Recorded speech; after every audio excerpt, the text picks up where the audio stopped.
Hi everyone, welcome to my page. চলে আসলাম দারুণ একটি রেসিপি নিয়ে, চাল কুমড়া আর ডিমের মজাদার একটি রেসিপি। এটা না দেখলে মিস করবেন, তো পুরো ভিডিওটা সবাই দেখবেন। নিয়ে নিলাম 5 থেকে 6টা আলু সিদ্ধ করে নেব ছোটো ছোটো, আর একটি চাল কুমড়ো টুকরো করে কেটে নেব। সিদ্ধ করা আলুগুলো একটি গ্রেটারের সাহায্যে গ্রেট করে নেব সবগুলো আলুই। আর নিয়ে নেব একটা পেঁয়াজ কুচি, একটা কাঁচামরিচ কুচি, সামান্য পরিমাণ হলুদের গুঁড়া, মরিচের গুঁড়া, ধনিয়া গুঁড়া, 2টা ডিম, আদা আর রসুন কুচি দিয়ে দেব, হাফ চামচের মতো স্বাদ মতো লবণ, 2 চামচ ছোটো চামচের বেসন দিয়ে ভালো করে হাত দিয়ে মেখে নেব আলুটা।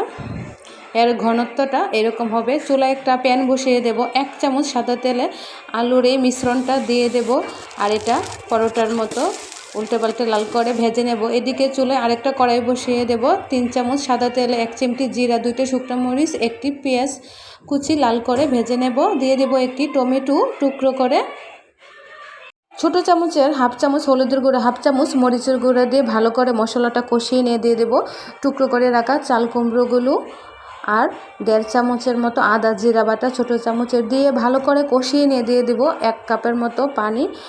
পানিটা ফুটে আসলে এখানে নিয়ে নেব আলু আর ডিমের মিশ্রণটা আমি পিস পিস করে কেটে নিয়ে ঝোলের মধ্যে দিয়ে দেব। সামান্য গরম মশলা, 2-3টা কাঁচামরিচ দিয়ে ঝটপট নামিয়ে নেব। রেডি হয়ে গেল আমার চাল কুমড়ো।